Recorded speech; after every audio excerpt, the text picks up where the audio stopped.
요들을 딱 집어내면 남자가 됩니다. 그러니까 소멸하는 불 글자 가운데 요들 말은 손이 나는 것이죠. 이 손을 딱 집어내면 이시 남자가 되고, 이 불에다가 불 다음에다가 해이라는 글자 이시샤 이렇게 보면 여자가 됩니다. 그러니 하나님께서 불을 딱 두고요, 불 가운데다가 요들을 집어내는 남자가 되고, 불 다음에 해를 두면은 여자가 되는데, 여기에서 우리는 뭘 봅니까? 남자는 불 가운데서 일을 하고, 여자는 불에서 일한 결과가 무엇인가를 나타내는 이것으로 여자라는 뜻이 형성이 됩니다. 그런데 남자의 요두와 여자의 해이는 하나님의 이름입니다. 여러분, 요해 바해 아도나이. 그래서 남자의 불 속에서 요두를 빼고, 이 불 맨 뒤에 있는 해이를 딱 붙이면은 요해, 여호와 야훼 하나님이 됩니다. 그래서 창세기 1장 27절에 하나님이 자기 형상 곧 하나님의 형상대로 사람을 창조하시되 남자와 여자를 창조하시고, 남자와 여자 가운데 요해 마해 요해 첫 번째 야훼 하나님, 이 하나님이 여기에서 남자와 여자 속에서 나타납니다. 그래서 사실 남자와 여자 쪽에서 여자를 무시하고 해이를 딱 빼버리면은요, 하나님 이름이 없어집니다. 그리고 또 남자 요들을 싹 빼버리잖아요. 그럼 불만 남습니다. 그러니까 남자와 여자가 하나님을 빼버리면 어떻게 됩니까? 한 가정에서 하나님을 제외해버리면 불만 남아가지고 서로가 서로를 물어 죽입니다. 소멸밖에 남지 않습니다. 하나님은 소멸하시는 불이라고 그랬습니다. 그러니까 남자와 여자에서 하나님을 제하여 버리면 그 집안은 콩가루 집안입니다. 불로 멸망을 당하는 숙명에 놓이게 될 뿐인 것입니다. 그래서 파수꾼의 사명은 돕는 사명을 해야만 돼요. 시편 121편 2절에 나의 도움이 천지를 지으신 여호와에게로소다. 여기에 도움, 헬프 및 에이저, 에이제이라고 발음하죠. 이것은 도와준다는 말입니다. 창세기 15장 2절에 아브라함이 가로되 주 여호와여 무엇을 내게 주시려나이까? 나는 무자하오니 나의 상속자는 이 다메섹 엘리에셀이니이다. 이게 엘리에셀의 이 돕는, 하나님의 돕는 자, 이 뜻입니다. 그래서 이 파수꾼은요, 어떻게 돕느냐 하면은 먼저 영분별을 잘해가지고 나를 공격하는 적들의 무기를 볼 줄 알아야 돼요. 그래서 이 돕는 배필, 에제이어, 이 뜻이 여기 보면은 여기에 아인 있죠, 자인 있죠, 레이시가 있죠. 이건 보다, 이건 무기를 말합니다. 이것은 레이시, 다가오는. 그러니까 다가오는 적의 무기를 볼 줄 아는, 히브리 글자로 무기를 볼 줄 아는 게 돕는 자. 이 마지막 때 이 파수꾼들은요, 악한 사탄의 공격에 그 무기를 볼 줄 알아요. 이것은 영분별을 통해 가능합니다. 그래서 이 돕는 이 역할을 하는 파수꾼들은요, 하나님의 강력한 말씀을 가지고 담대해야만 됩니다. 하나님의 무기를 당할 적들의 무기가 없습니다. 이 세상에 가장 강력한 무기를 아무리 가져도 하나님의 무기보다 더 강하지 않습니다. 그래서 여호수아 1장 14절에 너의 처자와 가축을 모세가 너에게 준 요단 이편 땅에 머무려니와 너희 용사들은 무장하고 너희의 형제보다 앞서 건너가서 그들을 돕고, 여기서 용사들, 베일로, 이 히브리 글자는 카일, 하나님의 무기를 가지고 무장한 사람은 강력한 힘을 가지고 있습니다. 담대한 하나님의 말씀의 자원이 함께하는 사람은 강력한 힘을 가지고 있습니다. 용기가 있습니다.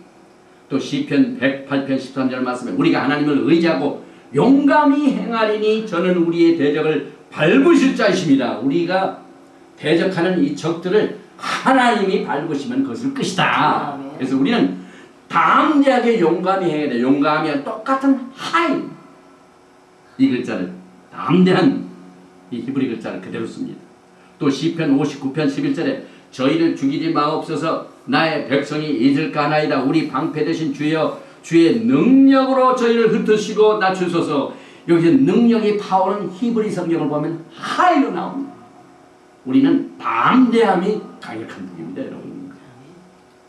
이사야서 60장 5절에 그때 내가 보고 희색을 바라며 내 마음이 놀라고 또 화창하니 이는 바다의 풍부가 내게로 돌아오며 열방의 재물이 내게로 옵니다. 이 히브리 성경 이사야서 60장에 나오는 재물, 이것이 하나님의 담대함, 용기, 용맹, 자원, 이것이 파수꾼들에게 이미 하나님께서 주신 강력한 무기입니다. 역대하 17장 12절 13절에 여호사밧이 점점 강대하여 유다의 견고한 채와 국고성을 건축하고 유다 각성의 역사를 많이 하고 또 예루살렘에 크게 용맹한 군사를 두었으니, 그때 이 역대하 10장에는 용맹이란 말은 똑같은 하입니다. 뭐 그냥 칼과 창으로만 무장한 군사가 아닙니다. 하나님의 능력과 하나님의 말씀과 하나님의 무기를 가지고 무장한 용맹한 담대한 사람, 이 사람이 마지막 때 파수꾼의 사명을 감당하게 된 것입니다. 또 파수꾼은요 현숙합니다. 그래서 잠언 31장에 보면은 10절과 11절에 누가 현숙한 여인을 찾아 얻겠느냐? 그 값은 진주보다 더하니라. 그런 자의 남편의 마음은 그를 믿나니 산업이 핍절치 아니하겠습니다. 여기에서 현숙한 여인을 히브리 성경을 보면 똑같은 하나님의 자원과 하나님의 능력과 담대함을 가진 용맹스러움, 이와 같은 여인을 갖고 있는 그 남자는 모든 성을 다 정복한 그 축복으로 더 이상 산업이 모자라지 않고 풍성하다. 그래서 용맹하고 담대한 이 파수꾼의 여인은 군대를 정복한 개선장군 같다는 사실을 토라는 가르칩니다. 그래서 이 용맹은 창세기 2장 7절에 여호와 하나님이 흙으로 사람을 지으시고 생기를 그 코에 불어넣으시니 사람이 생명이 된지라. 그 생명, life, 이 생명 자체에다가 라메드를 딱 붙이면 하일이 됩니다. 그래서 강력한 생명의 권위를 갖다 하는 뜻입니다. 그래서 이 돕는 배필은 여호와 하나님이 가라사대 사람의 독처하는 것이 좋지 못하니 내가 그를 위하여 돕는 배필을 지게 하시나는 다가오는 적의 무기를 볼 줄 아는 이 사명에 돕는 사역을 우리 파수꾼들이 마지막 때 주님으로부터 사명을 받은 사실을 우리는 이 토라 회복을 통하여 깨닫게 됩니다. 결론 내립니다. 민수기 31장에 보면은 특별히 3절 이하에 모세가 백성에게 일러가라되 너희 중에서 사람을 택하여 싸움에 나갈 준비를 시키고 미디안을 치러 보내어서 여호와의 원수를 미디안에 갚되 이스라엘 모든 지파에 대하여 각 지파에서 1,000일씩을 싸움에 보낼지니라 하며, 철저하게 성경을 보면은요 파수꾼들을 영적 전쟁을 합니다. 육체적인 전쟁도 있습니다.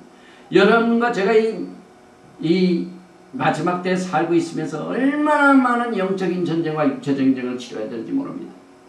그런데 우리 하나님께서 여러분들에게 하나님의 말씀과 성령의 능력인 강력한 무기를 주셨습니다. 그래서 매 지파에서 1,000일씩 이스라엘 1,000만인 중에서 12,000일 태가 무장을 시킨지라. 모세가 매 지파에 1,000일씩 싸움에 보내되 제사장 엘르아살의 아들 비나스에게 성소의 기구와 신호나팔을 들려서 그들과 함께 싸움에 보내며, 언제나 전쟁에 나갈 때는 신호나팔이 필요합니다.